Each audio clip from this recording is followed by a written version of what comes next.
Sabe quando você entra em um hospital esperando que tudo siga exatamente como o médico explicou?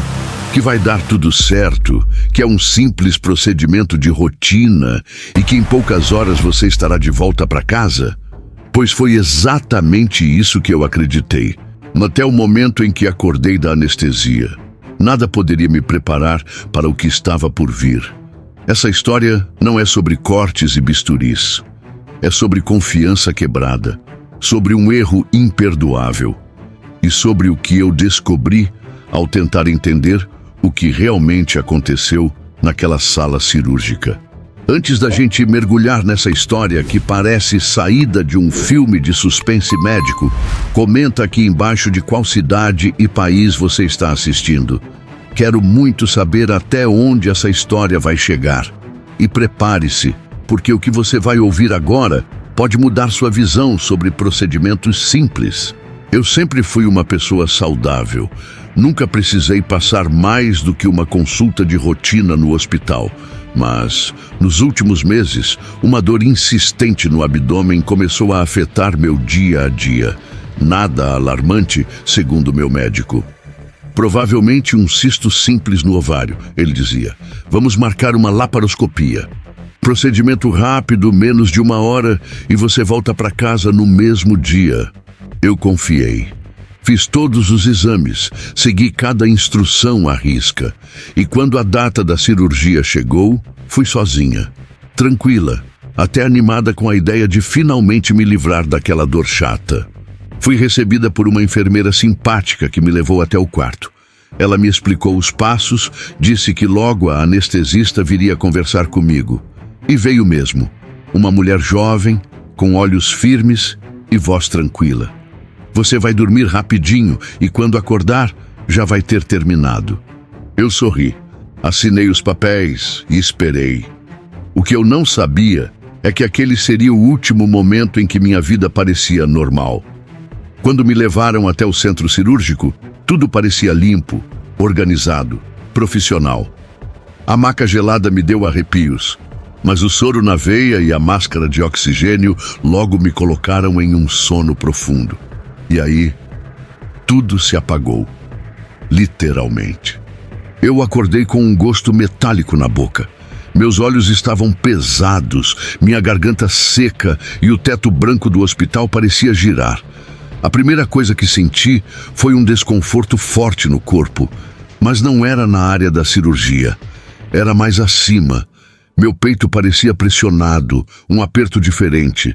Tentei mover os braços, mas estavam fracos. A enfermeira apareceu com um sorriso amarelo e disse: Oi, fulana, já passou tudo, foi um sucesso. Mas algo naquela fala me incomodou. Foi um sucesso?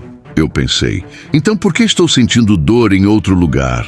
Perguntei com voz rouca se a cirurgia tinha sido feita do jeito combinado. A enfermeira hesitou, me deu água e desviou o olhar. Foi aí que meu alarme interno acendeu. Pedi para ver o médico, mas ele não apareceu naquele dia. Só no dia seguinte, quando ele entrou no quarto, tinha uma expressão séria e um prontuário nas mãos. Sentou ao meu lado, respirou fundo e começou a falar de um jeito que parecia ensaiado. Houve uma pequena mudança no procedimento. Encontramos algo que não estava previsto nos exames e decidimos intervir para evitar problemas maiores. Mas eu não lembrava de ter autorizado nada disso. E a tal mudança era uma intervenção em um órgão que nem fazia parte da queixa inicial. Comecei a tremer por dentro. Algo estava muito errado. Acordei numa espécie de torpor, como se minha mente estivesse tentando emergir de um mar profundo, mas cada tentativa era puxada de volta por um peso invisível. O teto branco acima de mim parecia girar lentamente e a luz artificial machucava meus olhos. Tentei mexer meu corpo, mas algo estava errado. Havia uma sensação de dormência no lado esquerdo e meu braço parecia pesado demais para levantar. O monitor ao lado da cama apitava em intervalos regulares, acompanhando cada batida do meu coração, enquanto uma enfermeira preenchia papéis sem sequer notar que eu havia despertado. Quando finalmente percebi minha tentativa de movimento, ela se aproximou com um sorriso ensaiado e disse que chamaria o médico. Mas nos olhos dela havia algo estranho, um receio talvez, um tipo de cautela que eu não entendi de imediato. Meu peito se apertou. Eu não era mais apenas uma paciente. Eu era uma incógnita que eles estavam tentando decifrar. Minutos depois, o cirurgião-chefe entrou. O mesmo que me tranquilizou antes da cirurgia. Seu olhar era frio, profissional demais, como se tentasse esconder algo por trás de uma fachada treinada. Ele começou explicando que a cirurgia correu dentro do esperado, mas usava palavras vagas, escolhidas com uma cautela que não se encaixava com a suposta normalidade da situação. Insisti. Perguntei sobre as dores no peito, sobre a dormência, sobre o que de fato foi feito. Ele hesitou por um segundo que gritou mais do que qualquer explicação. Por fim, disse que durante a operação eles encontraram algo inesperado. Um nódulo que precisava ser removido e que foi feita uma biópsia por precaução. Mas não era isso que estava me incomodando. Era a forma como ele não me olhava nos olhos. Como se, ao encarar minha dor, ele tivesse que confrontar algo que preferia esconder. Foi só quando minha irmã chegou no quarto, com os olhos vermelhos e um maço de papéis nas mãos, que a verdade começou a emergir das sombras. Ela havia recebido o laudo da cirurgia por engano, entregue a ela pela secretária do hospital. E nele constava algo que ninguém tinha me dito. Não apenas haviam retirado um nódulo, haviam também feito uma cauterização em outra região do meu corpo, algo que não estava nos termos do consentimento que assinei. Meu coração acelerou. Uma parte de mim queria acreditar que foi um erro médico justificado, mas outra parte gritava que havia algo mais por trás. Um interesse, uma escolha deliberada. E eu precisava descobrir o que era. As próximas horas foram marcadas por uma mistura de medo e indignação. Enfermeiros evitavam entrar no quarto. Os médicos se limitavam a respostas curtas. E eu, ainda fraca, comecei a juntar os pedaços daquele quebra-cabeça. Algo aconteceu naquela sala de cirurgia que não deveria ter acontecido. Algo que eles estavam desesperadamente tentando esconder. E agora eu não era só paciente, eu era testemunha. Os dias seguintes foram um misto de silêncio e sussurros. A equipe de enfermagem evitava me olhar nos olhos, como se soubessem algo que eu não sabia. O médico responsável pelo meu caso, o Dr. Alberto, passou a fazer visitas rápidas, sem olhar meus exames com atenção e sempre com pressa, como se quisesse fugir de mim. Eu sentia que algo estava errado. Meu corpo continuava apresentando sinais estranhos. Calafrios, dores internas, uma fraqueza fora do normal. Meu instinto gritava, mas todas as vezes que tentava me manifestar, era silenciada com respostas evasivas. É normal no pós-operatório. O corpo precisa de tempo. Você é jovem, vai se recuperar logo.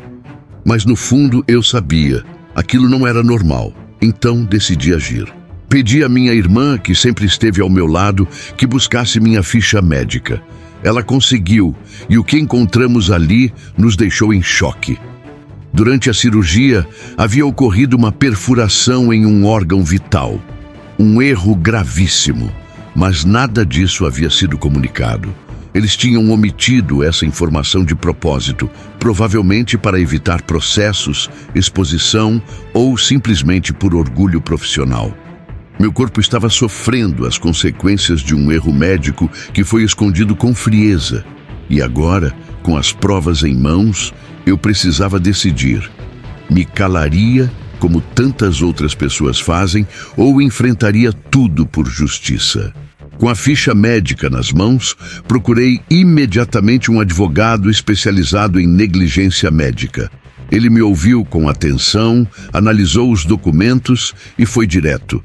Você tem um caso muito sério aqui. Isso não pode passar impune. A notícia de que eu havia iniciado um processo se espalhou pelo hospital como um vendaval.